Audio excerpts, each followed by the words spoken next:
Okay, I got to go. Yang kata bulan Ogos ni kerajaan tumbang. Well, PN kata macam-macam. PN juga kata bulan Ogos ni harga barang naik 20%. Harga barang tak adalah naik 20%, malah inflasi turun. Sekarang ini kalau ikut sampai ke akhir Julai, ialah pada kadar yang paling rendah sejak 1 tahun lebih, 2%. PN kata tumbang Ogos. Hari ini 30 hari bulan, tinggal 1 hari lagi. Saya tak rasalah PN kerajaan ini akan tumbang lah, insyaAllah. Jadi, isu dia bukan isu kerajaan tumbang ke tidak. Bagi saya, isu yang lebih besar ialah kalau kita berterusan bergelumang dengan pembohongan.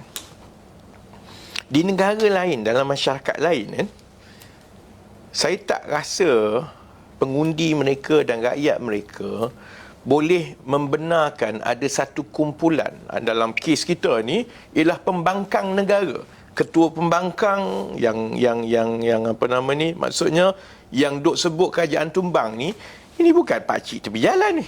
Ini ialah pimpinan-pimpinan Pakatan Pembangkang daripada Perikatan Nasional. Kalau di negara lain, contohnya, ambillah contoh di UK, kerajaan konservatif, pembangkang Labour kan. Saya tak rasa kalau ketua pembangkang, ketua parti buruh itu pandai-pandai cakap, bulan 8 nanti kerajaan akan jatuh. Bila sampai tak jatuh, saya tak rasa rakyat British akan memaafkan parti Labour. Kita punya masalah sekarang ni bukan soal kerajaan jatuh ke tak jatuh. Masalahnya bila masyarakat kita terus membenarkan pembohongan demi pembohongan, dan we don't take those who lie to task. Jadi sebab itu kita ada pimpinan-pimpinan daripada Perikatan Nasional ni yang secara berterusan boleh berbohong. Sekarang ni saya dengar bulan September pula nak jatuh ni. Jadi kita akan melalui bulan September. Kalau tak jatuh, dia kata lagi, oh nanti bulan Oktober pula kan. Saya sebenarnya tak adalah kisah sangat, ikut suka dia lah dia nak berbohong berkali-kali. Kerana lama-lama rakyat nampak lah.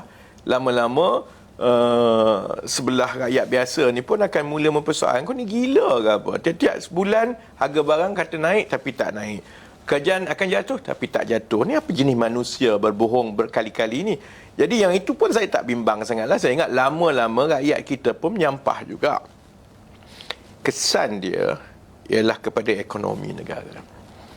Bila kita ada pimpinan rasmi pembangkang daripada Perikatan Nasional yang terus memainkan sentimen bohong ini, yang kononnya kerajaan akan jatuh dan lain-lain, demi untuk menyedapkan hati walaun-walaun mereka. Kalau kesan dia itu hanya walaun mereka tu kecewa, tu ikut suka dia lah. Dia nak balik fras menonggeng ke apa, dia tak ada kesan. Tetapi pelabur, bila dia nak melabur di dalam sesebuah negara, dia tengok kepada kestabilan politik.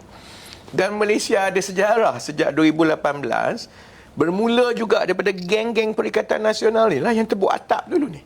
Jadi tebuk atap mula-mula, lepas tu 18 bulan jatuh, lepas tu bergolak lagi.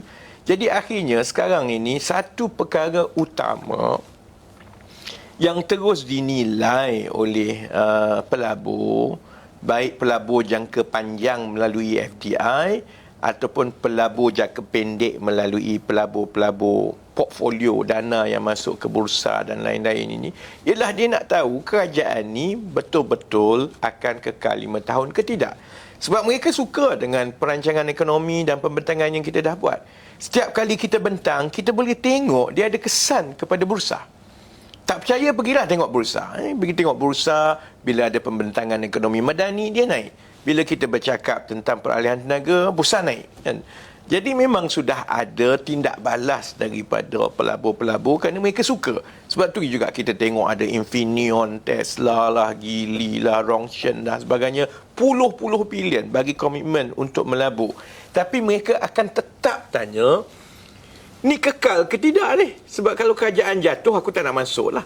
Jadi bila kita ada pakatan rasmi pembangkang Perikatan Nasional yang berulang-ulang membohongi rakyat semata-mata untuk menyedapkan hati dan membakar semangat walaun-walaun mereka, itu sebenarnya sangatlah tidak bertanggungjawab kepada negara. kerana itu menggoyang keyakinan pelabur-pelabur kepada negara.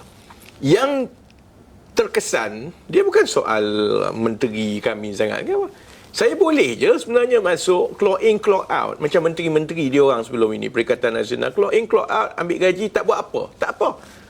Sebab gaji tu tak masuk. Kami tu tak masuk. Kalau saya buat keputusan, lepas ini aku nak goyang kaki macam menteri-menteri sebelum ini. Tak payahlah kerja, tak payahlah terang semua. Ambil gaji saja, kemudian hidup senang lenang. Saya tetap dapat gaji. Tapi yang akan ada kesan, bila pelabur tak masuk, pelabur tak yakin, pelabur bimbang sebab kestabilan politik ni. Betul ke tidak ni? Sebab kalau ikut, sebab yang cakap ni bukan pakcik tepi jalan. Yang cakap ini adalah pimpinan kanan daripada Pakatan Pembangkang Rasmi. Dia ada kesan dia. Dan bila itu berlaku, pelabur tak masuk, kerja tak ada. Nanti anak-anak muda yang keluar universiti nanti susah nak cari kerja. Jadi kalau saya nampak menyampah sedikit pasal benda ni, dia tak ada kena-mena, ikut suka dia lah. Bagi saya, lama-lama lagi banyak dia cakap, lagi lama lah dia kena gelakkan ke orang. Sebab daripada Ogos jadi kepada September, jadi kepada Oktober. Kalau dia nak berterusan pun, saya ingat lama-lama yang frust menongging ni ialah penyokong dia. Macam masa mula-mula pembentukan kerajaan dulu, dia juga ada beritahu cukup jumlah sana, cukup jumlah sini. Lepas tu, dia tak pernah minta maaf pun Najadi ni. Tak pernah minta maaf pun sampai sekarang. Dia boleh kata kepada penyokong dia cukup jumlah. Padahal kita semua tahu benda tu tak betul. Sama juga, dia boleh kata kepada orang, kerajaan akan jatuh. Tak jatuh pun.